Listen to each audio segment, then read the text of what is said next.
That's the way to start. Yeah, ring a bell, Andy. Oh, easy. Don't know about you fellas. I'm quite looking forward to this one tonight. I think it's going to be a good laugh.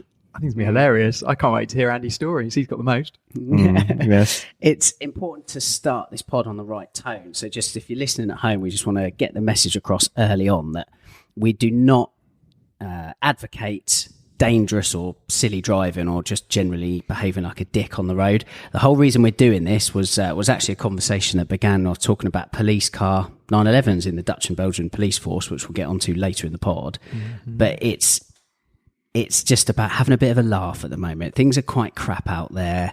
We're all being told to stay indoors. There's a virus going on. Is it? There's a Brexit deal which isn't happening, and it's all a little bit pants. So we just wanted to have a bit of a light-hearted episode, didn't we? And just relive some past memories. Good stories from youth. From youth, yes, exactly that. It was a long, long time ago. Yeah, it was. It was. But it all come around from talking about police or official police 911s, wasn't it, Andy? It was, yeah. I think that you brought it up. So, had your eye on one, have you?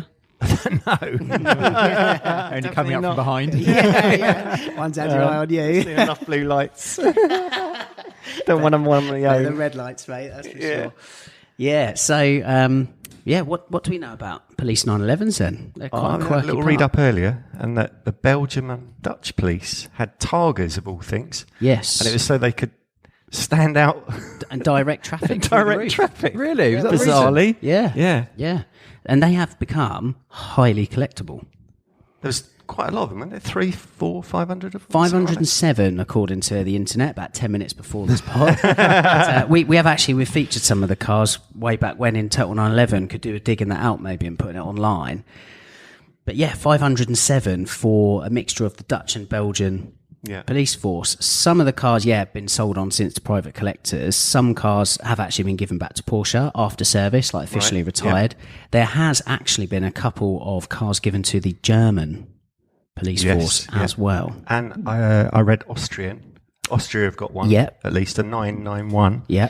And is this in current service? Yeah, I think so. Oh, wow. Okay. And New South Wales in Australia have got a 911. Really? Yeah. That they parade out. Oh, imagine that, trying to grab the keys for the car at the start of the shift, and it's between a 911 or some, clapped out Ford Focus over here, isn't it? You really wouldn't want the short straw of the Focus, would you? I wonder if any have actually been used in the UK. It's a really good question. We'll Probably have to not. Some dodgy Jag instead. Yeah, it really would be, wouldn't it? Yeah, some old Rover Metro. on how much they have to fettle them to make them into a police car. Is it just some stick some blue lights on, or do you have to put them apart? I mean, to be honest, from the couple I've seen, they're hilarious because you've got this big old light kind of protruding up from the Targa roll bar, haven't you? There's a genuine loudspeaker chucked on the front. With aerial. Yes, it really is. I can't remember what else is on there, to be honest. I think I read that they had 2.7 RS engines in them. The 210 horsepower MFI engine. Yeah. It would make sense as it was the quickest of the time. Because this thing, it was a 70s, 80s sort of thing. Yeah. There were some long hood police cars, but then there was some G-bodies as well. So, that would make good sense. I mean, there's not too much that could keep up with people on the autobahns and whatnot, was it? So, it was a good shout. But yes, it has. It's inspired us to tell some tales of our own accounts with our very good friends in the law and other authorities. Authoritas. Who wants to go first then, chaps, with reliving some... I think the person with the biggest list should get one out of the way, surely. Shall I go for one of my earliest memories? Yeah, go on. Well, I'll take you back to 1987. Oof. So I'm a spotty 17-year-old. Not yet got a full driving licence. It was actually meant to be the day I was going to get my full driving licence. Oh.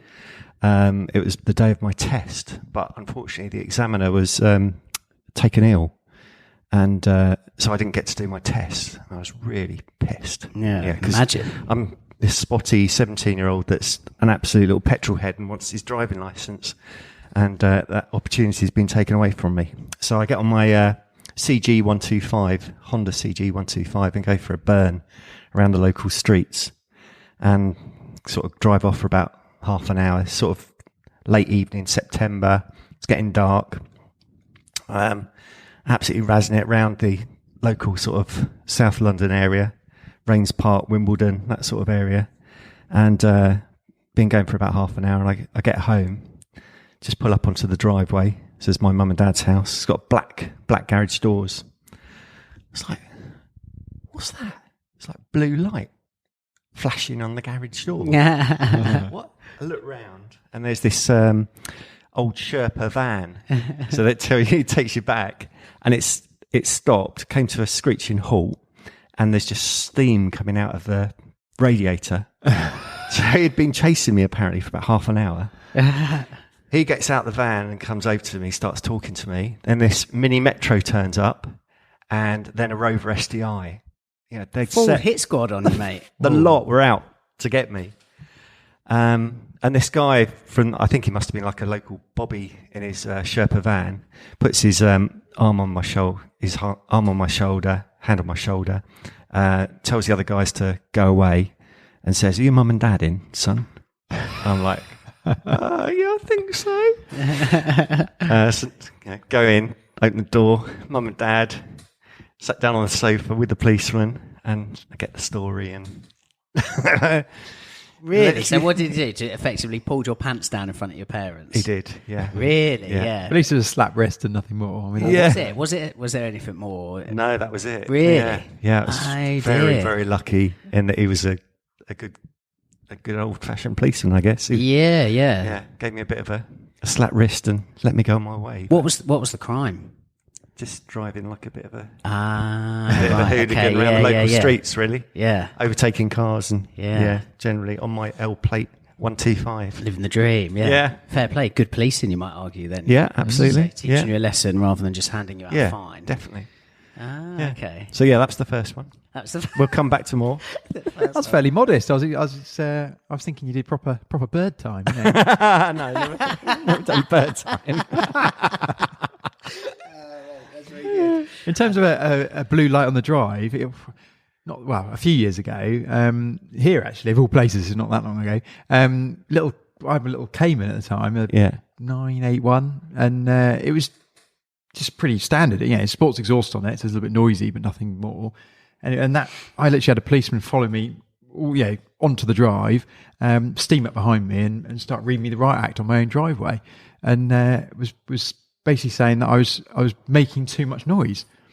I was like, well, it's how it comes out the box. I wasn't Really? and I wasn't speeding. I was probably driving fairly sportingly. But it was, and he sort of took real offence to it, and sort of was trying to have a pop about something, but couldn't really pinpoint what the actual problem was. Seriously, yeah. And I think it sounds really random. I'd had an Nespresso delivery at work, so I had like an armful of like Nespresso pods, and he was like, "What's all that?" And I was like, "Coffee." And it was just this real like comedy show that unfolded, and he eventually sort of went off, and he's like, "Well, if you do that again, then you'd be in really big trouble."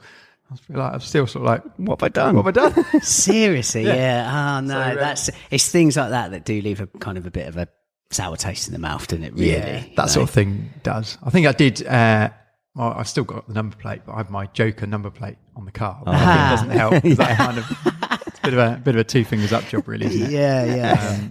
But yeah, Who's just looking for something? Yeah, I've had a couple of letters from the local, sort of what do you call it, busybody curtain twitch brigade. There's around here. There's a few where they sort of stand out on corners and just make notes of number plates they don't like. And I've had a couple of those letters through that sort of say that that they've been reported to the local whatever. Oh my word! And that sort of thing. You must have one of those. Come on, No. I always drive very responsibly now. Wow. Yeah. Anything that makes any noise at all, they put on their list. Really? Yeah. That is the thing. In fairness, I mean, I've had a couple of times, particularly in 991s, the first gen naturally aspirated, a little bit more raucous. You'd be plodding through a built-up area, completely, within the speed limit. Sport exhaust might be on, so it's like I say, a little bit more raucous, and you'll have locals kind of giving you the wave. Slow down. And it's like, I'm so like within the speed limit, it's ridiculous. I'm being nice and sensible here. I think the noise gives the illusion of you going fast. It does, yeah. It's like the noise prevails over like the actual motion of the vehicle, and people kind of think you're taking the mickey. I think the badge on the front of the car as well probably rolls people up the wrong way.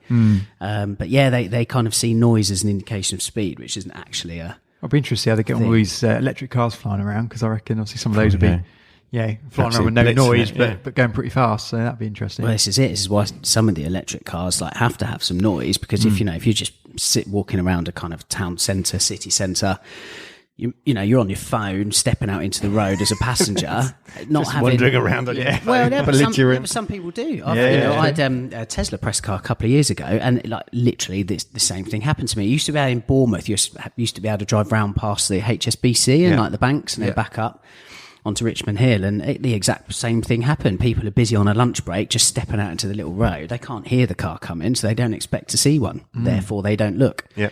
And, it's just nearly this collection of people all over a Tesla, basically. So, I get that. I do get that. But I'll give you one of my stories, which we're all looking at you, waiting for one. This was actually last year. So, picture the scene, summer 2019, North Circular in London, the delightful A406. I'm in a midnight blue 964 RS. Nice. Driving along, I think the speed limit along there was 40 or 50. I'm poodling along doing said speed limit. I've got a journalist in the car behind me, which is a midnight blue 964 turbo 3.6. Yeah. So we're just coming back from a head-to-head shoot that we've done, about to deliver the car back to a Porsche specialist that's named after a shape. So we're, like I say, just bobbing along, completely obeying the speed limit, no problem whatsoever. I've got trade plates in the window. Sometimes, like, depends on kind of who we work with through the magazine, but some specialists are kind of maybe a little bit more organised than others, and they have like a nice little clip to put on over the license plate or whatever. This car didn't have it, so I've kind of just chopped them into front and back windows. It's not far at all to kind of get from one place to the other, so I kind of thought that would suffice. As I say, bobbing along, that's fine. Police car slowly overtakes us, which again is kind of indicative of the speed I was doing, well within the speed limits. They've kind of just trundled past me, had a little bit of a look at the car and whatever as they went past, which is fine. It's a midnight blue 964 RS, isn't it? And pulls in front of me, and we're driving along probably, I don't know, a mile and a half, which on the A406 takes a fair time, doesn't it? Then I got bluesed, so pulled over. They've probably done a check on the car. Well, this is it. So I've jumped out and just been as affable as you can possibly be in these scenarios. What you bloody want, mate? Yeah. But it's you're like, hey there, how you doing? Any case, there's a good cop and a bad cop, and funnily enough, the good cop reminded me of Robert Llewellyn from Scrap Heap Challenge. And just uncanny. It's like it just trying to like. Did you tell him that picture here? No, I didn't. No. But yeah, then bad cop looked like Craig Charles from Robot Wars, right? So you've got Robert Llewellyn and Craig Charles. They were there. both in Red Dwarf. They were. They actually were. So so these guys have kind of come towards me. Good cop, Robert Llewellyn. He loves 964 RSs. He's absolutely loving life here. He's telling me, this is while the matey boys are radioing in for the bit I'm about to say, but he's telling me about he had a picture of these on his wall when he was younger. You know, can he take a picture of it? I'm saying, fill your boots, absolutely fill your boots. Any case, before all of that, Craig Charles has come up to me and said, where's your number plates? And I've gone, yeah. Craig Charles. I haven't got number plates. I've got the trade plates. Haven't got number plates. Oh, it had no number plates had on no the number car. plates, yeah. Should have said that from the top, didn't I? But any case, so that's why they've pulled me over. Fair cop. Totally fair cop. Before I've had a chance to say, no, but I've got the trade plates, which, yes, they're there for tax and registering purposes, but if there's any sort of infringement on cameras, there's a plate, it's traceable and whatnot. That's my rationale. So in any case, Craig Charles, like I say, is spitting feathers from the off anyway. And I've just proceeded to give him every kind of wrong answer to all of his questions. Is this your car? No. Whose car is it? I don't really know. Where are the number plates on this car? I don't really know. I said to him, like, this is, I can appreciate this. This is not really what you want to hear. He said, are you insured? Yes, not a problem. Gave him my details, and he obviously went off to check. This is when I had this cracking chat with Robert Llewellyn about 964 RSs, switching over to 993 RSs, etc. Any case, matey boys come back still absolutely spitting feathers because I am insured. It's all checked out. I can drive the car. And he said, you can't drive anywhere without these number plates. You're trying it on. You're trying it on with me. I said, well, like I say, it's not my car. I don't really know. I'm about a mile from the shape-inspired specialist around the corner. I said, we can have a look for them. I've popped the front, gone in, and I've found these kind of old tin plates that have got like a Monaco. They're Monaco registration plates. Yeah. So I said, I think this is the car. It's left-hand drive. It's not a C16 car. Obviously, went way over Craig Charles' head. And so I said, I found one. I can. I don't really know. How are we going to attach it to the front? Any case, the two of them have gone off, had a chat. The 964 Turbo, by the way, is pulled up behind me. So you've just got these two midnight blue 964s behind this police car. And they've come back. I basically think and would like to think that Good Cop kind of won the day and was basically he's a mile good from Robert. Where he needs to be. What a good man Robert is. Yeah. It is what it is. So they've come back. Good Cop Robert Llewellyn has said, look, we've pulled you over because you haven't got any license plates. You should have them. We're very happy to kind of let you go. You've explained you're only round the corner. We're happy to accept that. We're happy to accept that, you were within the speed limit. So we're quite relaxed about it. And I'm like, oh, well, that's one absolute touch. Can't really fault that. Meanwhile, Craig Charles, he's not happy to let it lie. He's checking every single tyre. He's checking the tread on every single tyre because he thinks, well, I'm going to try and do it somehow. Something, yeah. Thankfully. Check the brake lights. Yeah, the lot. Thankfully, plenty of tread on all four tyres because it's 3 points, isn't it? A corner in this country, as well as a fine. I'm whiter than white. Thank you very much, Craig Charles. And on we went, but it was real good cop, bad cop, and I'm very grateful that. Rob was there. Robert Llewellyn won the day, basically. So I was, I love Scrap Heap Challenge. So it's always good to meet your heroes. Oh, brilliant. I like that. That's good. I think we got one from a listener, but I think he wants to stay anonymous. Yeah. Ooh. Yeah. Must be bad. Yeah. If you want to put your headphones in, and we'll play it. We'll play it. Evening all. This is for the guys at Road to Redline. I picked up on a request for anybody that had any blue light stories on Instagram, and so I've got one I'm happy to share with you. Of course, I'm not going to share my name. I think he's changed his voice. I am Mr. It's got a voice changer on. It's a voiceover. It does sound like that. But before I share the story with you, I just wanted to say I think your podcasts are brilliant. I absolutely love them. They're really, really captivating. How much do we pay for that? I haven't listened to every one of them just yet. Thank but, you. Thank you, Anonymous. Keep up the good work, boys. It is absolutely great. Really, really good. So my blue light story is not one that I'm particularly proud of, and it's not something I condone for anybody that's going to listen to this, but it goes back a long way, at least 20 years when I was a young man, bit of a punk, and, full of nothing but testosterone and my own self-importance. And at the time, I was the proud owner of a Citroen AX GT. And for me, this was the only reason to save every penny I had to purchase this little French go-kart. Funnily enough, you don't see many of them now. They've probably all been written off, as mine was very nearly on a few occasions. I wonder how much they're worth now. My dear late dad had a place on the Sandbanks Peninsula, and at the time I was living there in the spare room. So I'm coming home late one night. I had a car full of friends who were invited back to basically carry on the party into the early hours. And I was driving at pace around the bay, heading towards the peninsula. And something that I like to do on many occasions was to go through that mini roundabout close to where the Rick Stein restaurant is now, as quickly as I could, basically cutting the corners and then catapulting out the other side. So I did exactly that, but on this occasion, the police, or a police car, was positioned perfectly on the mini roundabout at the same time as I was, and his blue lights went on.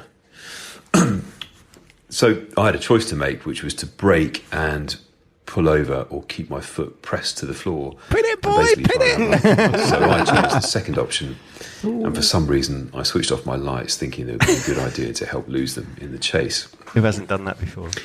Inside the car now was silent, apart from the wail of my little 1.4 French engine giving it the beans down the road. The blue lights were flashing in the distance behind me, and the chase was on. My dad's apartment building was on the left-hand side, and I was getting pretty close to the entrance now. So, judging the braking distance without locking up or squealing the tyres or losing too much distance on the boys in blue was crucial. I hit the anchors and I turned in. As I did that, I picked up the garage door remote opener, clicked it once, hoping it would be ready for me, open and ready for me at the bottom of the drive. It was a bit of a lottery because the battery should have been changed a long time ago, and so sometimes it didn't work. But this time it did, thank goodness. The car still silent, and my friends unsure of what was coming next. I hit reverse and made my way towards the open garage, and at the same time pressed the remote button once again to quickly or close it quickly after me. The door shut and the engine went off. We all sat in silence. Can you imagine the tension? Then there was a heavy rumble of a car that was coming down the driveway, and sure enough, it was the Fuzz. They drove around the car park trying to find us for what seemed like an eternity, but in reality it was maybe 30 seconds, and then it made its way out slowly back up the driveway and off into the distance. My mates and I lit up a Marlboro light each in the garage and laughed our heads off about how much of a buzz it was. And then we just carried on into the night like it was just any other Friday or Saturday night. But now, many years later, I am the proud father of two beautiful children, and it's funny how your outlook on life changes in that amount of time. So, for example, today I was found myself driving along the A338 Spur Road at about 67 miles per hour, and thought, yeah, that's fast enough for today. Excellent. Yeah. So there we go. That's the story, guys. Luckily, nobody was hurt, and I got away with it on that occasion. But I don't recommend it. But anyway, I hope it's a bit of fun for you, and I'll keep tuning into your brilliant podcast. Thanks ever so much. Bye. Oh, thank you, Mr. Anonymous. Fantastic story. Quite literally, the Very one that well got away. told. Great. Extremely well told. It was very profound as well, especially with like the modern day thing on the 67 mile an hour. Yes. It sounded like it was professionally narrated. It did, didn't it? It was. Yeah. Yeah. I think he was using a voice changer. It was very good. Yeah, Yeah, someone smooth. that does not want to be does not want to be found. Yeah. The thing about the modern day speed, 67 mile an hour, and saying that's plenty enough. I mean, I might butcher the quote here, but isn't it Nigel Mansell? Somebody said to him, kind of what scares you on the public road as a racing driver, and he said people that think they're Nigel Mansell. I think that's kind of fair play. That sort of feeds into that. So thank you, Mr. Anonymous. I think privately we'll try and wager some bets as to who we think that might be. Yeah. But, for the benefit of the tape, we've no idea. Interesting. Yeah. Interesting. It's a local story as well. Yeah. Yeah. Start doing the detective work. Yeah. We will find you. Yeah. Very good. Very good.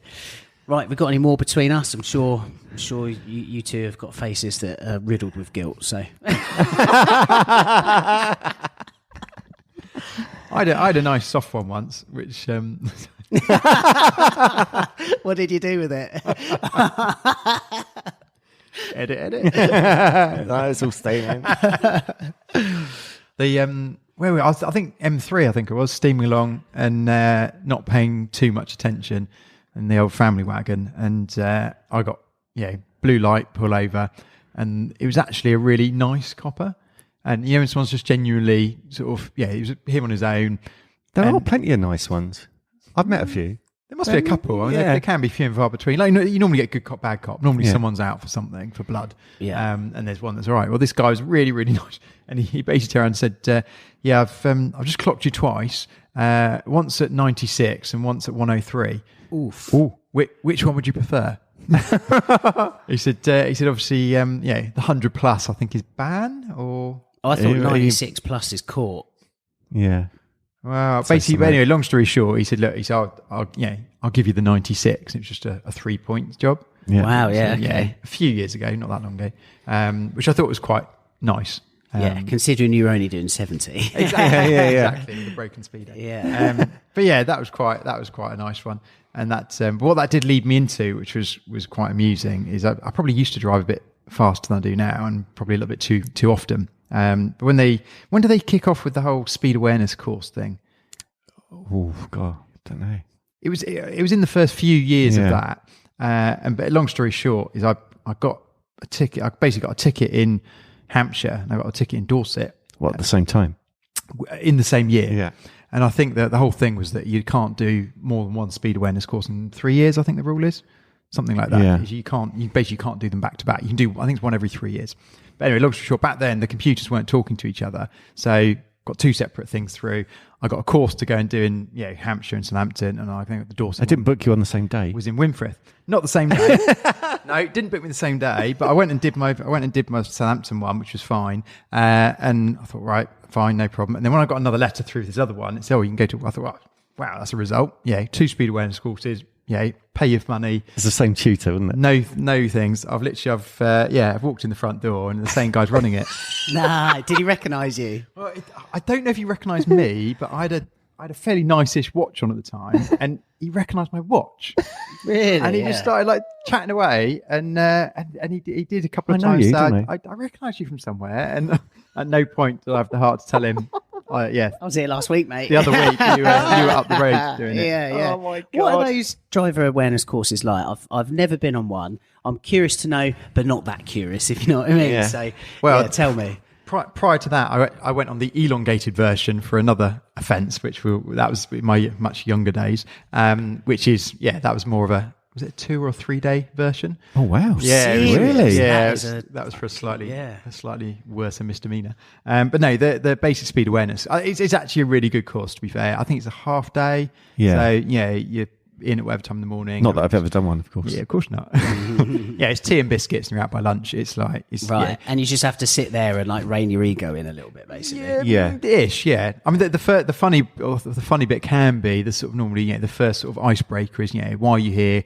What did you get caught doing? What car do you drive? And you sort of go around the table bit. So that's always entertaining. Yeah. But yeah, to be fair, some of the stopping distances and all the stuff that you probably were told once upon a time that you forget, you get reminded of. Yeah. So it's a good one to sort of bring you back down if you're going a bit too fast. So I think I remember Sarah getting a speed awareness course and put it in the diary and then forgot about it.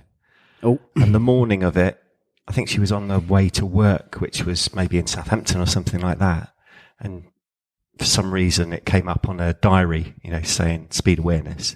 And she had like half an hour to get there and she'd forgotten a driving license. So I had to take the driving license to it. And it's all like, if you don't turn up and you don't have your driving license, you then get all the points and everything. So it's like, shit.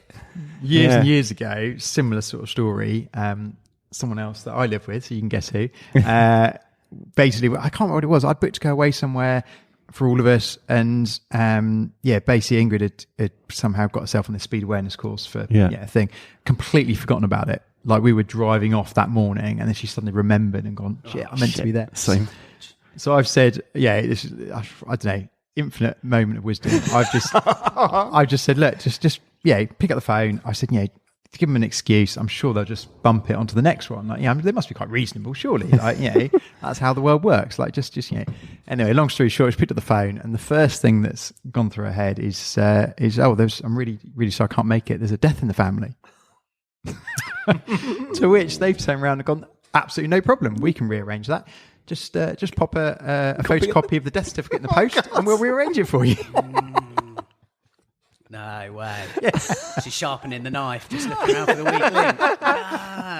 No. Yeah. So, Nearly got himself murdered. How did you wriggle out of that one then? I think she took the points. Yeah.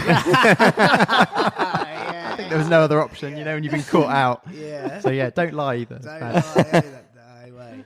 Savage. Oh dear. That is savage. Andy. I'll be all night otherwise. Yeah. Oh, shall I go on to? So it's probably still 1987. Yeah, it wasn't. Probably a month on from the moment. No, it was a little bit longer. Now got my driving license. Passed first time, of course, after the cancellation. We should touch on that after. I'm always intrigued about how many times. How many times? Yeah. I reckon Lee, it took him a few, but we'll talk about that after. So I've got my first sort of drive, my car that I actually drove, not the first one that I purchased, because it's in a bit of embarrassment, so that's why I have to justify it. It was a Fiat Strada, which I think we talked about in the first episode. Yes. And you worked out what they actually looked like. Yes. So I had the stereo in it at that time was your pride and joy, wasn't it? Your car stereo. And it was one that sort of plugged into the dash. It had a little handle on it so you could take it out.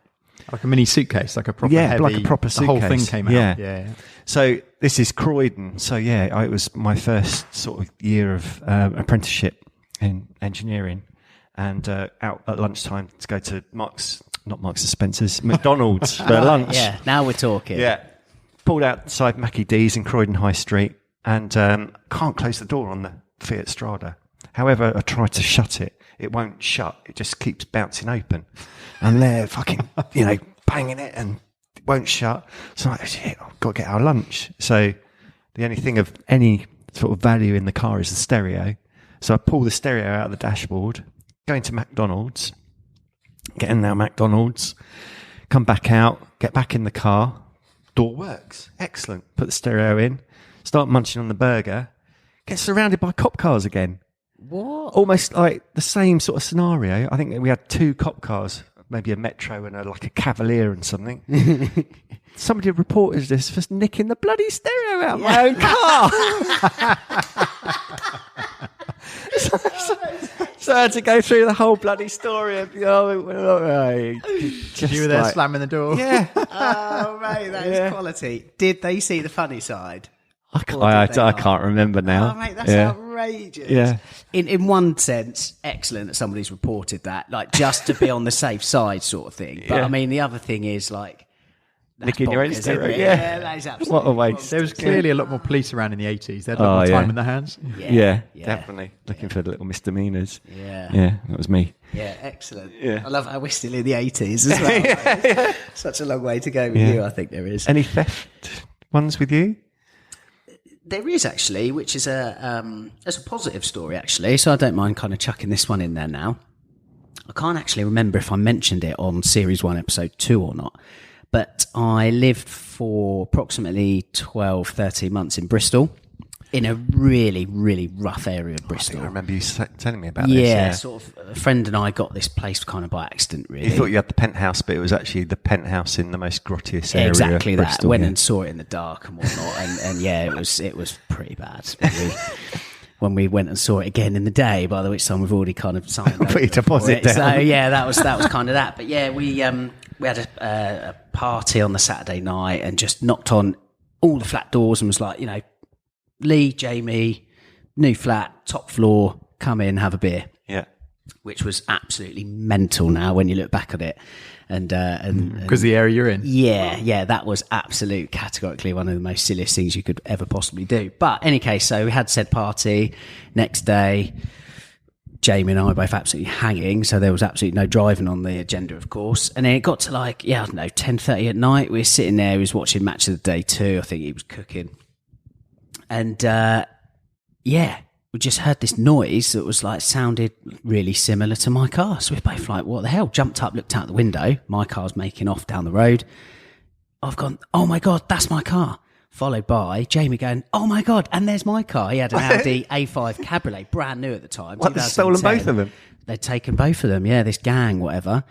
So we watched both of our cars just driving off down the road. We've run onto our roof and we're looking, and Bristol at kind of St Paul's has got a really weird sort of one-way system. Yeah. And it really was a bit like Tom and Jerry, whereby 1 minute we saw kind of left to right, our cars going from one road to another. And then about 3 roads or blocks back, they were then going from right to left. They just got confused with the one-way system. We obviously rang the police and said our cars had been nicked.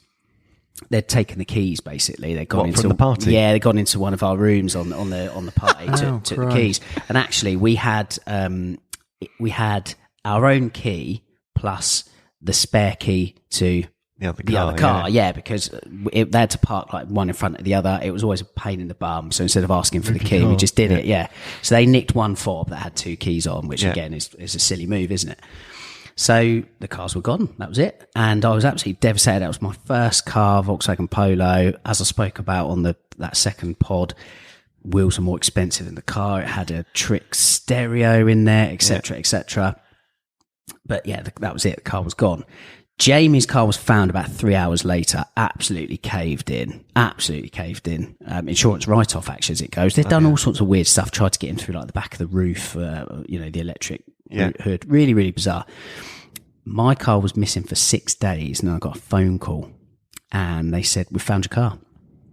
Now, I was working at Fast Car at the time. I was T-boy. I earned absolutely sod all. So I know for a fact that petrol light would have been on when the car was nicked. So I was looking, super locally in that week, just going out at night, trying to like look in garages and all sorts, because I thought they couldn't have gone far without a jerry can. But I got this really nice call 6 days later. We've found your car. It's just over the other side of Bristol. PCSO, just walking around, recognised the number plate as, flagged up on the system. Yeah. So he's dialed it in and was like, it's reported stolen. It was parked up at the side of the road, not a scratch on it. Wow. Nothing missing, everything there, everything intact. The car was locked. So Thoughtful Burger had even locked the car up, and the police said basically what they do is gangs in this scenario, they'll nick the car, they will park it for a week, 10 days, and it'll just see if there's a tracker on it. If there's a tracker on it, the car gets retrieved. They know if there isn't a tracker on it because the car just stays sitting there, and then from there they'll cut it up, break it, or export it, whatever. So I did not have a tracker on that car. So it is by the absolute kind of goodwill and alertness of that Mr. PCSO, who I did meet. And actually, we did an article on him in Fast Car magazine. Did you? Yeah, we did. Because I just thought, what a top man, basically. I had a little kind of owner's column similar to what we do in T911 now. And I had a picture of him handing me my keys back, basically. And I think I bought him like a crate of beer or something. Yeah. And just said, thanks very much. You found my car. So, I was so chuffed for that. And Jamie was fuming because he's obviously lost this lovely car. And I've got my old shit box back, basically. So look, stereo, the lot, all there. Everything was in there, yeah. And genuinely, the wheels were more expensive in the car. It was all brand new audio equipment in there as well. And I bet you had it insured for about 500 quid as well. Yeah. Not modified. Yeah. What do they used to do? It was not even fire and theft. You could literally have third-party only insurance. Yeah. I don't know if it still exists, probably. No, probably not. It, literally everything was there. Everything. And as I say, they'd even locked it. So they wanted to nick it that much. Amazing. They didn't want anybody else to take it from them. So locked it up. All I had to do was get a new new set of keys, a new lock check, because it didn't even have electric locks. Yeah. So simple as that. Job's good and back on the road. Happy days. So, and no more flat parties. Yeah, in Bristol. Lucky you. I don't think I've ever had a car nicked. I had a couple broken into for. That's because you drive shit cars, Andy. Yeah, it's true. It's true. I've got quite a comedy theft story. So when actually there's one, we're looking at one in the same room. So when everyone else bought mopeds and scooters and stuff, I thought, when everybody else, right, I decided to buy a monkey bike, which obviously, you look a bit ridiculous on, but it kind of fueled my ridiculous collection. And my very first monkey bike got stolen. And I think somebody quite literally put it under their arm and walked off with it.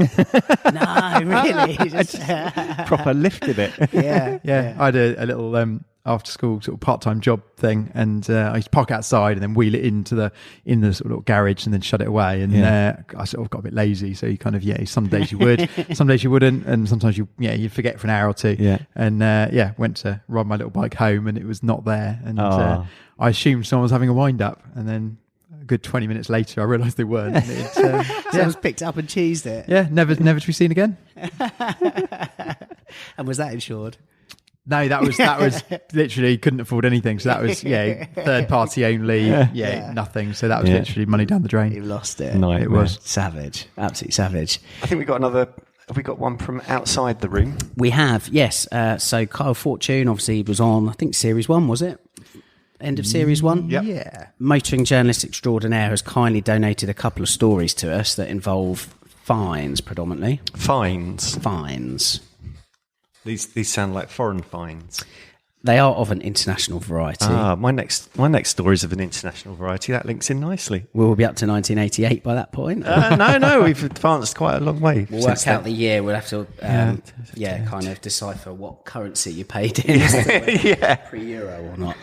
Right, okay then. So here we go. This is Mr. Kyle Fortune. 2 stories, I believe. Hi guys, you asked for some speeding related stories. Now, I have a couple, both of which relate to the silliness of the existence of a motoring journalist. And the first one was on an Aston Martin trip where I was out driving some new cars out in Palm Springs. Now, I'd been driving the cars quite a lot all day, and I was literally on this sort of slow down drive back to the hotel, and I got pinched by a police cruiser coming down the road towards me as I came round a corner. Not at silly speeds. I mean, he actually only ticketed me for about 4 or 5 miles an hour over the limit, which was fair. I was driving slowly, but it was over the limit, and over the limit means a fine. So he did say that it might not get the ticket, or it might not go through the courthouse, but to phone the number on the ticket in a few months' time to see if I was due anything. I did that, and I distinctly remember being told via an automated message that I was due $400, which rather aggrieved me. However, I decided, well, you've got to pay these things, because frankly, if you've got one of these things hanging over your record and you go into the States, they'll pull you aside and put you in the county jail until somebody can see you about it. So I thought it wise to pay it. Now, paying it wasn't as easy as you'd hope. You'd just be able to put your debit or credit card details in, but because I'm not a US citizen, I couldn't do that. So I was getting a bit concerned about it, obviously, because I have to travel to the US for work, and I didn't want this thing hanging over me. I've got a mate that lives out in the States, so I got in touch with him and said, would he pay it? And he very kindly said he would. However, that very same day, I got an email from Bentley, of all people, saying that we were going out to Palm Springs for a trip to drive the new Conti GT. Now, it was a completely fortuitous stroke of luck, and I sort of got in touch with the guys and sort of said, well, what way's the route's going? And I did a little bit of Google mapping and found that actually the route, if I was a bit cheeky, I could take a little 20-minute diversion off and go and pay this fine in person. So that's exactly what I did. So long story short, I got a speeding fine in an Aston Martin in Palm Springs, and about 6 months later, I rocked up to the local courthouse with $400 cash in my pocket. And my colleague, who I was driving with, a chap called Steve Moody, laughing hysterically in the car as I strutted up to the courthouse with the cash in my pocket, went in, paid the cashier, walked out, and jumped in a Bentley and drove off. So yeah, speeding fine in an Aston, paid it in a Bentley, and that $400 still hurts, because, you know, for all the silly lifestyle we live, we don't get paid that much. And to this day, my wife still thinks it was only $100. So I hope she's not listening. The other story relating to speeding fines was regarding one that myself and Nicholas Stetcher, an American colleague of mine, got on the Mille Miglia. I was lucky enough to drive it last year in a Mercedes-Benz 300 SL Gullwing. And, you know, it's a Mille Miglia. The Italians have a very, shall we say, relaxed view when it comes to speeding on the Mille Miglia. In fact, a lot of it's positively encouraged, with police escorts making you drive down the wrong side of the road. It's mayhem, frankly. So, you know, it's a few days where you don't really give much thought to the cameras and whatnot. However, about 6 months after the fact, in fact, I think it's probably a bit later than that, I got an email from the Mercedes-Benz Classic team saying that they had been sent a fine. Now, they asked us who was driving. Nick or I couldn't decide who it would have been, so we just decided we'll split the fine down the middle, and we'll take it. And do you know what? For the 3 or 4 days of mayhem, the memories that were created, I think a fine, I think we both paid about £150 each, was well and truly worth it. And not only that, I've got a lovely picture of a John Fitch inspired 300 SL, so it's a grey car with the 417, very, very memorable livery on the back of his car, or the car we were driving, as a speeding camera picture. So that one's going on the office wall. So that's that one. Brilliant. So, yeah. Don't speed, guys. It's not big, it's not clever, but sometimes when you're going to get caught, you know, you just have to bite it. Cheers. Nice. At least he got a good picture for his money. Absolutely. Yeah, absolutely. Tops, Kyle, tops. He has actually sent me the picture. Oh, awesome. We'll ask him with his permission. We'll put it on our Road to Redline Instagram thing. We'll watermark it as well, because I think Carl's quite proud of that, and rightly doesn't want anybody else taking that. That's his story. But I mean, that's epic, isn't it? Absolutely epic. Mega. And Kyle as well. We'll hope that your wife Nia doesn't listen to Road to Redline. that little cheeky about the $400 can stay strictly between you and everybody listening. So. Excellent. Brilliant. Excellent. Andy, you said you've got one about fines. Not fines. A couple of stories on continental Europe. Oh, yeah. Do tell. This 2006. This is so. Yeah, a few years on from previous blue light stories. Myself and three mates decided to do a banger rally called Scally Rally. Excellent. The rules were you had to buy a car that was less than £100 and 4 days driving across Europe. So started in Calais. Where did we drive to? This is Cortina. Then down to Monte Carlo. And then down to Milan. I think something like that. We did 2 years in a row, so it all gets a bit confusing. Yeah. But actually, two stories from 1 year. First one we were coming down the Col de Turini, so from Turin down to Monte Carlo. Getting on sort of 6:30, 7 o'clock at night. It's been a long day driving through the mountain passes, and we'd got stuck behind this Berlingo, like an old van. And somebody else that was just cruising down the mountain, and it was sort of a little bit amberly, as it were, and we wanted to crack on. So, but there's no passing places, but amazing road, amazing views, and all of a sudden we had blues and twos behind us, and it was an ambulance, and so we all pulled in, like the 4 cars that were like going down slowly pulled in, and my mate in the passenger seat just shouts, "Use it," which immediately sparked the imagination that was required to get onto the back bumper of that ambulance. Yeah. And the next half an hour was the most amazing drive you could ever imagine. This ambulance driver knew that road like the back of his hand, and he was absolutely caning it. And we were stuck to his bumper. We were in an Audi 100 CS Avant. So this is a 1983 car, 5-cylinder, actually set up really nicely. We've done quite a bit of work to it. Suspension, brakes, had new tyres on it. So it really it went well. And we also had at the time, it was like when the first TomToms were out. Yeah. So it's almost like we had pace notes, coming up, and we were just like chasing this ambulance. We did get a flash from a speed camera, but never saw anything from that as we were coming down into Monaco. Couldn't see behind the ambulance. It don't count if the lights are on. But it was just an epic drive, an epic moment. I think somewhere I've got some video of it somewhere. It's probably a bit old and crackly on some little bloody Nokia. Guys, try and crack that out. I must try and find it. And a little doff of the cap to the ambulance driver at the end. Or? Yeah. It's still like that road. I haven't been back to that road since. I need to get back to it, just to experience that road. I know I won't experience it in quite the most exciting way. So that was the evening driving down into Monte Carlo. Then the next morning, we'd obviously been out in the booze a bit, had a nice meal, etc. Got up, and from what I can remember, we had a challenge. And Monte Carlo being Monte Carlo, there's lots of supercars around. And what you had to do is, one of your challenges to get your points for this Scally Rally, see if you could win it at the end, was to photograph your car and as many supercars as you could before you left Monte Carlo. So there's all these shit cars. I think there's nearly 100 shit cars. There are our shit car descend on Monaco. On Monte Carlo, we'd all stayed just outside Monte Carlo in the shit hotels, but then come into Monte Carlo to do this.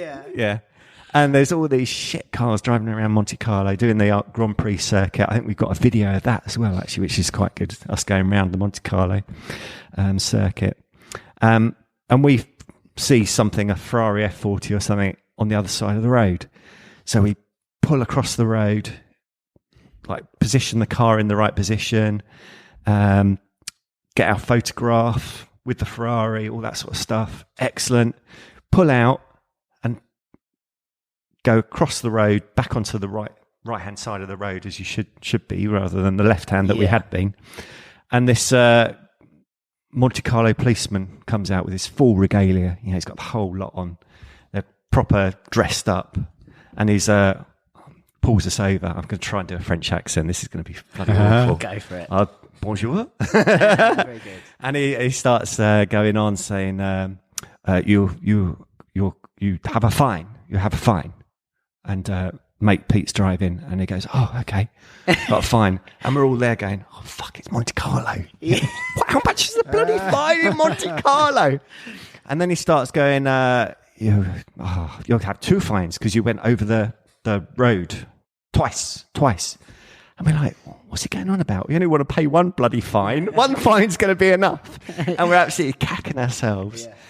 And Pete just almost starts arguing with this Monte Carlo policeman, saying, but I only went across once. And we're just like, shut the fuck up, Pete, shut the fuck up. Just let it happen. Don't get into a slinging match. In the end, we were talking to him for ages, and we finally he's said, okay, we'll take the 2 fines. And he said, don't worry, my wife's English and she comes from Oxford. Wriggled out of it for that. and then started to tell us how nice it was in Summertown in Oxford and all sorts of stuff. And we're just like, oh, thank fuck for that. And he lets us go, and we just drive off. No fine. Really? But he absolutely had us, because we were paying, I don't know, a £5,000 fine in our heads. We were just screwed. Big money, yeah. The bastard. He had us big time. Well, you would think, if it's going to be sort of like in parallel with everything else out there being rather extravagant, exuberant, you're spending big money all of a sudden, aren't you, for going across a zigzag or something? That's wicked. Yeah, brush with the law again in Monte Carlo. There was just, as a quick one, I was pulled over on the Champs-Élysées in Paris. Yeah.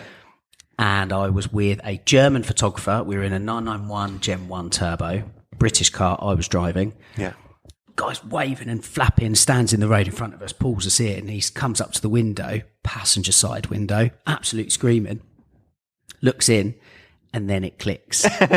Didn't see the UK plate, didn't see the steering wheels on the right-hand side, German photographer's on the phone, and he thought he was driving while on the phone. Yeah. And I have to say, my German photographer at the time absolutely hit the roof. He was like really annoyed that his phone call had been interrupted for a start. And then, but he literally could not let it go. He was a very boisterous individual anyway. A lot of heat in him. But yeah, he was just like, like screaming at the guy, being like, if you use your eyes, you'll see the steering wheel is in front of him. His hands are outstretched. Mine's up there. It was absolutely brilliant. And the guy very apologetic, and then said to us in English, because obviously he started speaking to us in French, on you go, have a nice day. And we were like, how funny is that? I didn't even realise. Just used to someone on the left-hand side. They do get it wrong sometimes. They do get it wrong sometimes, just occasionally. Fine-wise, I think I've had a couple of fines in Europe. One in France. That was last year as well, actually. It was in my own car. What annoyed me about that is they made me download an app. Yeah. To pay through the app, which I thought was, really? You'd rather just pay, go online or ring up, pay over the phone. Yeah, they like to do that on the spot thing, don't they? Download it, yeah, but it's, just, you can have my money, but you can't have my memory on my phone, basically. That kind of annoyed me a little bit, but yeah, that was that. You can't have my memory. My storage, I've not got a lot of storage left, and I can't take pictures of lovely cars. Well, I've got bloody French apps on there for twice a year I go through their country a little bit over the limit. But, so 2 years ago, it was, drove to the Arctic Circle and back, obviously heavily through Norway. Yeah.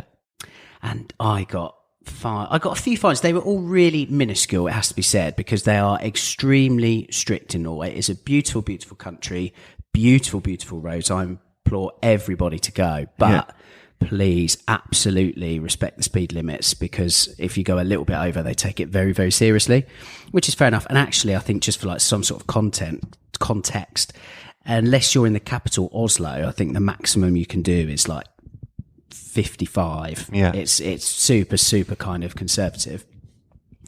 And I just kept getting these fines through all the time. And because I was in a Porsche press car, it kept going to Porsche GB and they were passing them on. And it kind of became a little bit of a running joke because this was months and months and months down the line. I just kind of still kept popping getting in. these, just kind of How many did you get? through. Half a dozen, like comfortably. Yeah, but like I say, they were only really small, and it was just kind of discrepancies, just where, I mean, we'd driven in 10 days, 2 weeks, to the Arctic Circle and back. We were pushing the mileage, 5,000 odd miles we did. Long days, super tired, etc. And just times where we probably weren't concentrating rather than us kind of actively taking the mickey. The Norway one was a bit of an interesting one. In Ireland, they've got the M50 toll as well. This one stands out. I took it as a British car over. I think it was my own at the time. Zipping back and forth under the M50 toll, which is similar to Dartford Tunnel here. Yeah. Pay by midnight the next day. They took away the toll booth.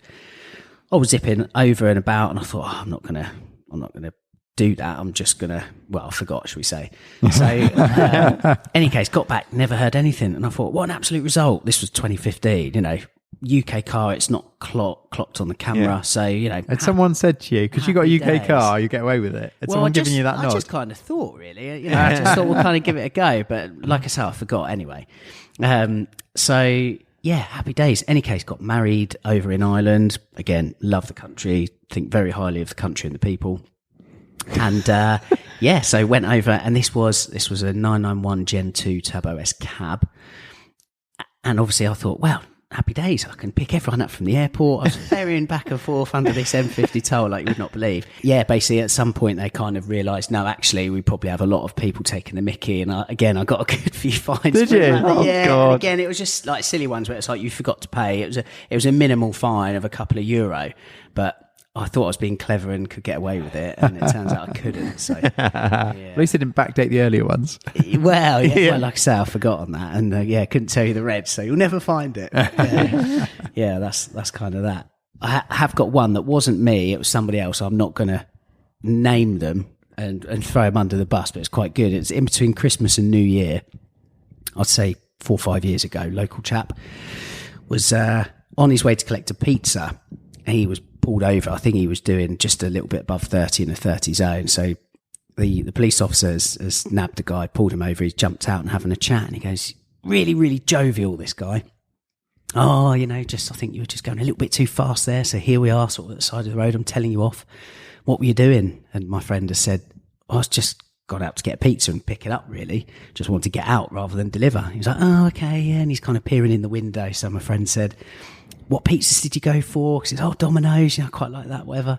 What pizzas did you go for? What toppings did you go for? So in any case, my friend stand at the side of the road with this police officer who thinks is absolutely nuts, talking about like toppings and crusts on the pizza. And they're getting on like a house on fire. And he's like, I think we could be all right. I think it's going to work out. Any case, 5 minutes after they've gone through all this stuff, the guy's just gone, cool, yeah. Well, anyway, I'm going to do ya. My friend was absolutely furious. He said, not only are you going to ticket me, we've stood here in the freezing cold on December the 28th, and you've let my pizza get cold as well. He was absolutely gutted. But there's some crackerjacks out there, that's what he said. So, yeah. Andy, do you want to have a chat? Wow. Do we need to talk about it? Do you need a bit of counselling? I don't. It might have been a friend. Might have been a friend. Yeah. It was a very long time ago, it has to be said. Yeah, it was a few years ago. Yeah. Been out for a bike ride, mountain bike ride. Curry afterwards. It's quite hard to break the speed limit on a push bike, isn't it? Yeah. It's coming along the Upton bypass. Well, it come up from Wareham. Been cycling out there.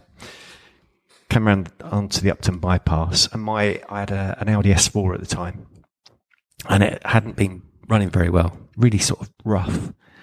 And I thought, I'll just give it a little bit of a stretch along the Upton bypass, try and work out what's going wrong with it. So I sort of got up to sort of 80, 85, something like that, and it was still feeling a bit dodgy. And then this car came up, whizzing up behind me. And I was just a bit red-ragged, bull. Oh, somebody wants a bit of fun. Yeah. So, and also thought, I'll give the car a bit more of a razz to see if I can work out what, because should be quite a fast car, really, an S4 V8 4.2. So I gave it more. Along the Upton bypasses, sort of go up through underneath the Upton Bridge, come down to the 50 speed limit.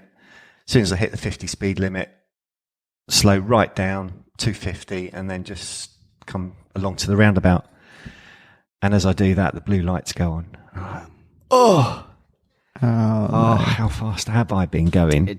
Immediately, you're sort of like your probably pants have fallen through on themselves. Yeah, so proper. You kind of knew, So it pulls me to the side, and guy gets out of the car, the driver, and he's like young and he's excited. He's got one. He's got more. Yeah, he's got one. And no, it was just like nightmare. And they showed me their footage, and they'd been doing 139 to catch me up. And I'm just like, oh, God, drive home. So almost like, going to tears when I get home. Yeah. When I see Sarah. Bang to my wife. rights. Yeah. I'm just like, oh, God. I spoke to some mates, and they've got a mate that they know that's used Kerry Katona and Harry Redknapp's solicitor. Mm-hmm. They said he's the man to see. So I went to see him. He's a real character. Went to see him, and he just suggested the best thing to do is not to actually go to court, is for him to go to court for you. Cost you a bit of money. It was like 1,500 quid to pay. But it basically he'd sort it out. He managed to get it down to 108 miles an hour. And I think they must have just had it not calibrated or something like that. Yeah. But it went into the local paper. Guy gets caught at 139 miles an hour. So big headline. Yeah. Oh, you made the paper? Yeah, I made the paper and all that sort of shit. Famous. How did you feel about it? Because obviously as we said at the top, we don't condone kind of silly driving. And actually, to be fair, Andy, like you've driven my car, driven Joe's car. We went out for the day. Like you're just a completely like fine and normal driver, isn't it? Yeah, I just had a bit of a red mist moment, especially where he came up behind me and sort of goaded me, I guess. So did they let you off on that basis, or did they? I never actually spoke to my solicitor and found out exactly how he got it sorted. But that was it. That was the last of it. You didn't have. I paid a fine and I had 56-day ban. Oh, 50. Oh, you did get a ban. Yeah, got a ban. Yeah, only 56 days. It's only a couple of months then. Yeah, no, he managed to bring it down. I thought I was going to get 12 months. I mean, you could even get jail time for that. Yeah.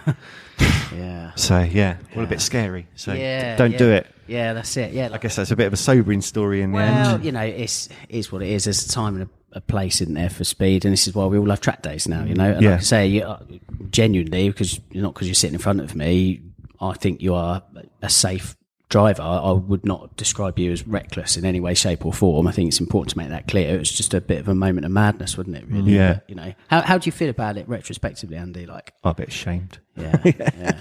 Well, do you know what? Fair play in that case for coming on a very public platform and admitting it, mate, and kind of talking about it, like in all seriousness. Yeah, like fair play, because I think we have learned from it. I think most people have, one way or another, if they're really honest, have probably been there in some shape or form. Yeah, everyone sort of pushed the pedal a bit. Moment of madness. Bit too far in the moment, and a lot of us get away with it, and some don't. And I think that's I just actually it does bring me back to a few years ago. It's more recent, but we're still talking years rather than months.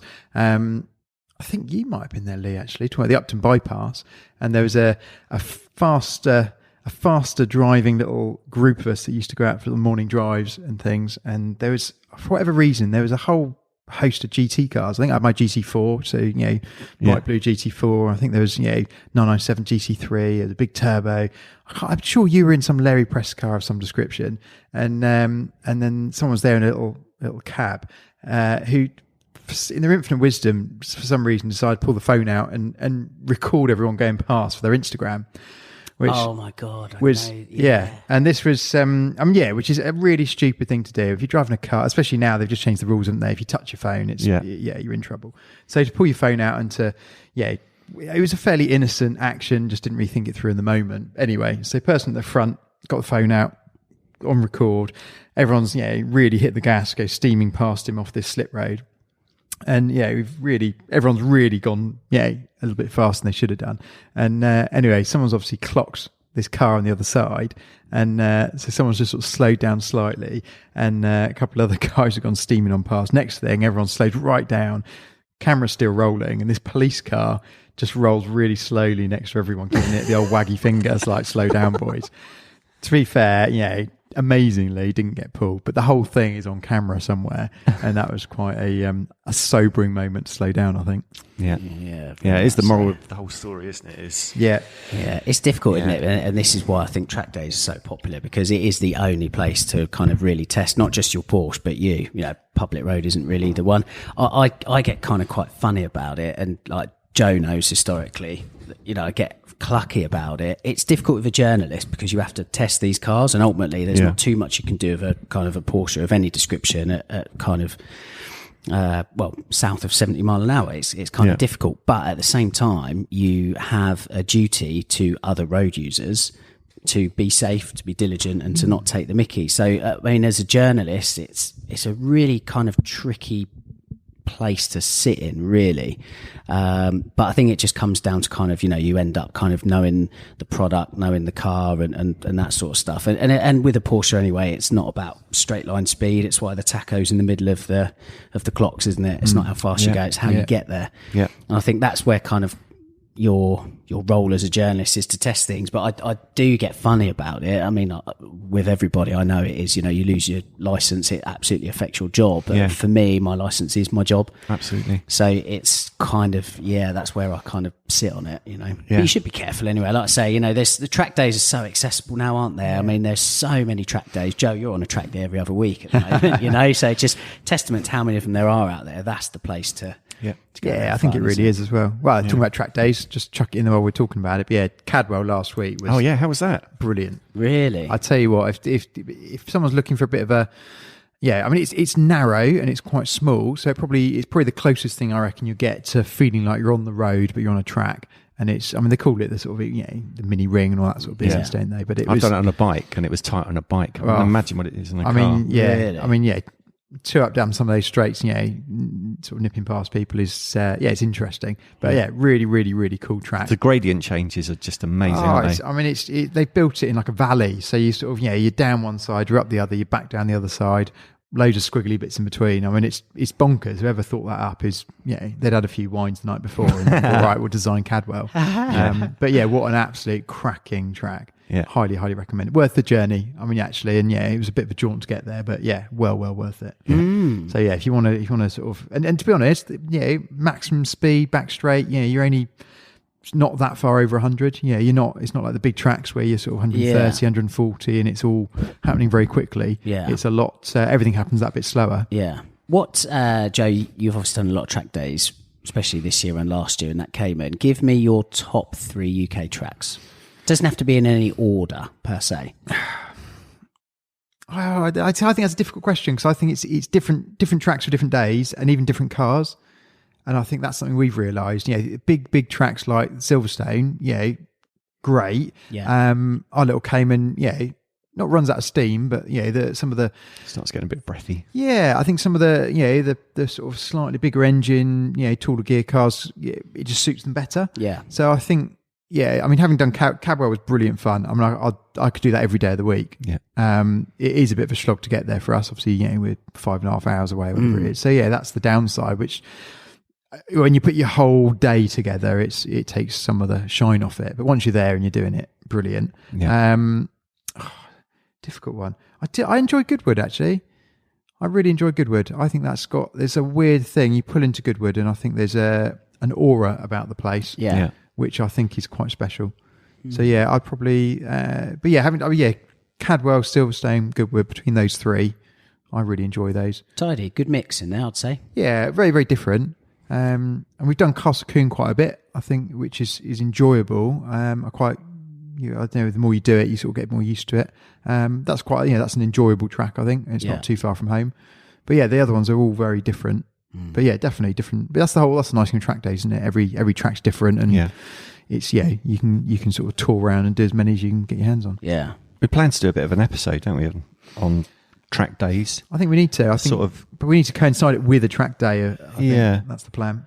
And maybe try and bring somebody on from a track day organiser or something like that might be good. That'd be awesome. Yeah, that's a good to shout. sort of give us the lowdown. So I've only done a couple. I've done one bike track day and one car track day, which was many years ago, but sort of go through the basics of a track day, what to expect. Would you roll the old 993 on the track for a session? I would, yeah. Yeah, Oh, okay. yeah, absolutely. Yeah.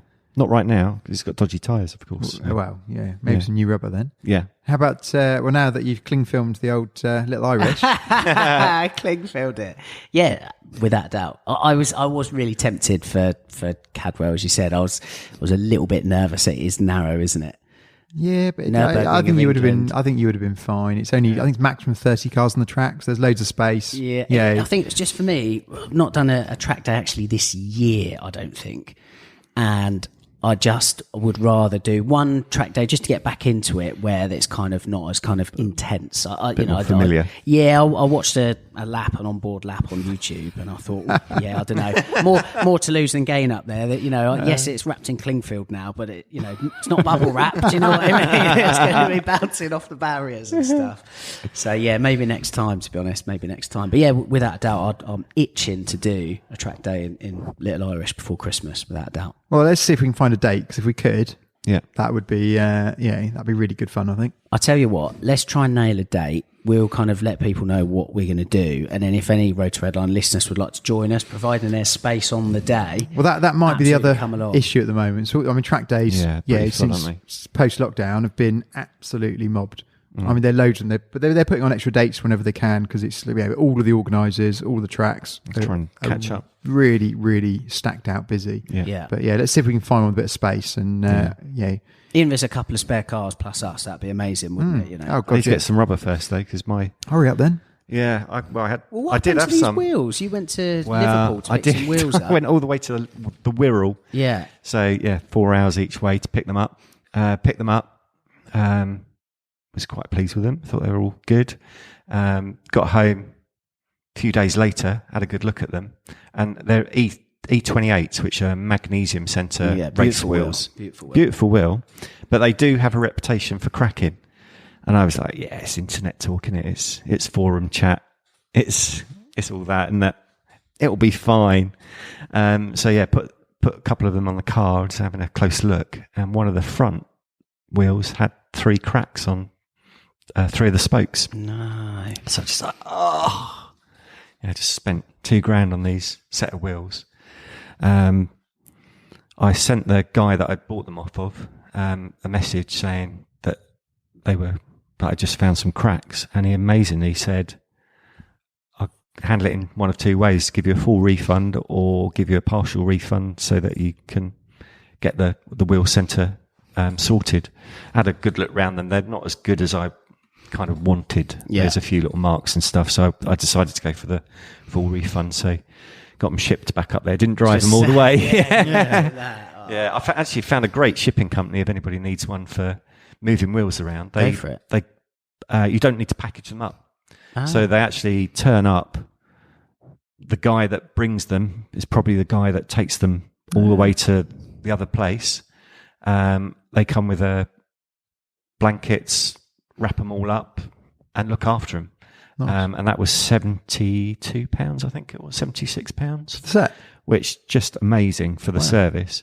Because if you go to somebody like UPS or whoever like that, fortune, yeah. I think you're probably paying maybe £50, but then you've got to pay for insurance because they're just going to chuck them around, and you're not sure they're going to get there and how many pieces they're going to get there. So if anybody needs a top tip for that, still looking for wheels. So you're back shopping again? Yeah, back shopping. Think I might have found something. Oh, nice. Just finalising the deal. Yeah, those wheels that you've got on at the moment, I know I've said this to you before, away from the pod. Oh, what, the Cup? I think they look spectacular, man. You like I really those? do. Yeah. They're just where they're slightly bigger as well. It's funny, a set of those have just come up for sale, and I was...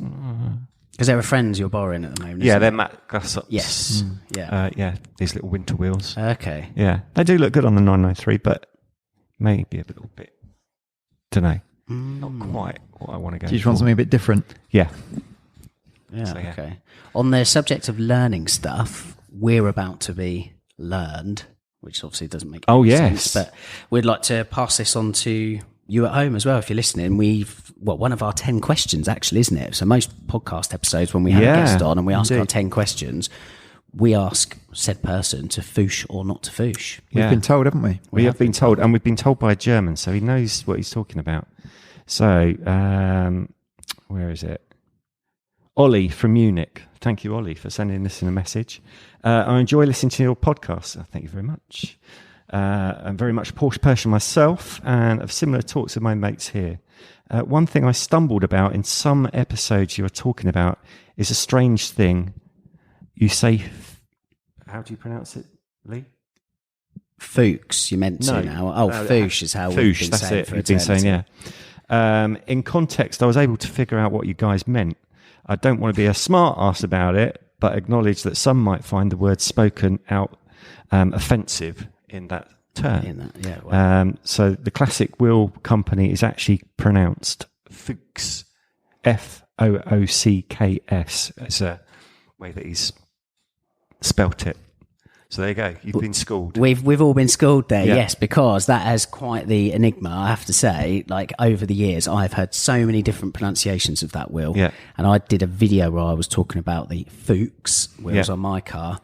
Put it up on YouTube, and again, I was schooled by a bunch of Germans that said it's pronounced Fuchs because it's the German word for fox. Excellent.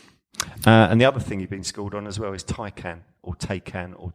Just me or you as well? I think, everybody. We've all got it wrong collectively. Yeah. Let me just play this. So this is where this is an exclusive. We can reveal what it's actually pronounced. How to pronounce it.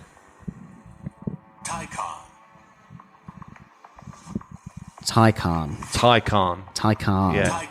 Taycan. There we go. Okay. So none of your Taycan.